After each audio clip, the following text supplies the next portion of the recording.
Okay, welcome back. I am your host tonight, filling in for Indy in Asia. My name is Dr. Steve, and we're going to talk tonight about the Texas conventions that are going on, as well as the reconvening of the convention in Nevada. And I believe we have our first caller. I don't know if this is Brandon or who it may be. Okay, caller, are you there? Who do I have? This is Brandon. Hey, Brandon, how you doing? Well, let me tell you, second day, it is absolutely amazing. Well, give us the skinny, Brandon. Tell us what's going on. For those of you that don't know, Brandon Gray is a delegate at the Texas State Convention. He is actually at the convention, and he's going to fill us in on some of the shenanigans and not so shenanigans that are going on there. Go ahead, Brandon. You have the floor. Well, thank you very much. As I said yesterday, we were dealing with subcommittees involved with the platforms. Now, what I mean by platforms is the resolutions that were brought forward during our precinct conventions that moved up the chain into the county conventions, and then once those were accepted, they moved up into the state platforms. And yesterday, the committees broke up into little smaller committees, ranging anywhere from two committee members involved with a certain subject, let's say individual liberties, to one of the larger subcommittees, which I sat in, which was the national sovereignty issue. And we were able to give 3-minute testimony during the actual subcommittees. And then as we moved into today, we actually had a reconvening of all the subcommittees into the actual platforms committee. And from there, we were able to discuss the different platforms accepted by each subcommittee. And we're given time to testify to the actual 32 committee member of the platform committee. And we had a lot of mixed views as far as the public is concerned.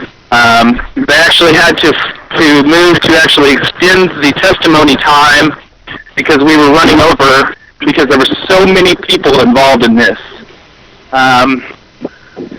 There's a large emphasis here in Texas on the Christianity aspect of the Republican Party, and that's what they talked about a lot today.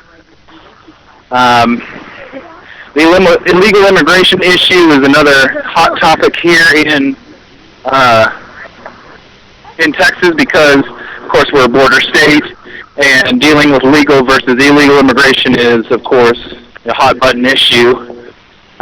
We never really got a chance to get into the Trans-Texas corridor before we started taking testimony from the public, but we were actually able to talk about, before the testimony, we were able to talk about the Security Prosperity Partnership of North America, as well as the North American Union, and luckily that platform was moved forward. So we now have on our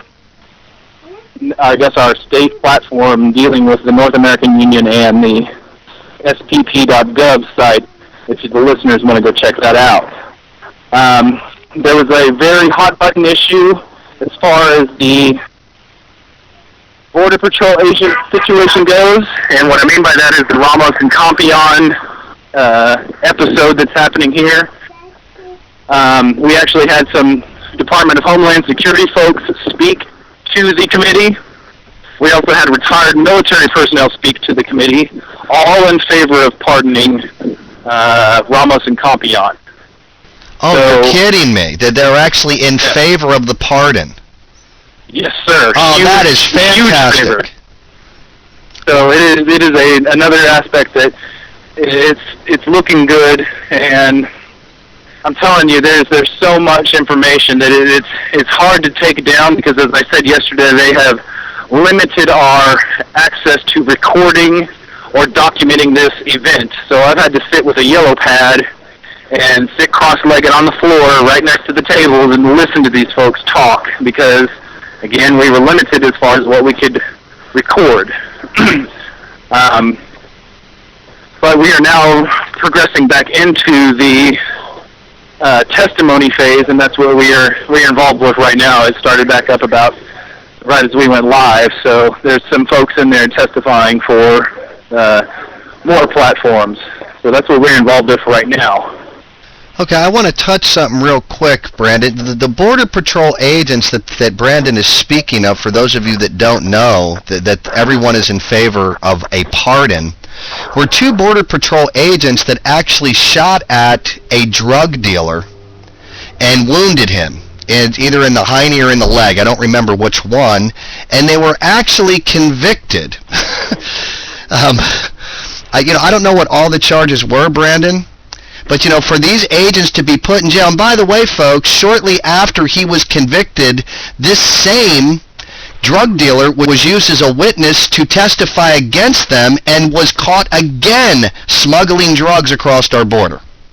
That is correct. So go ahead, Brandon. I'm sorry. I just wanted to make that clear for the listeners. It's fine.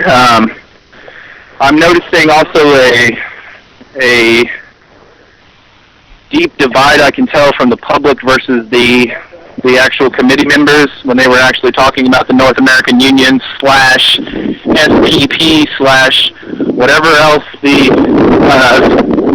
North American Union is classified as. They were demanding official revelations or documentation of the actual North American Union. And again, I don't think there's anything out there that's actually labeled the North American Union.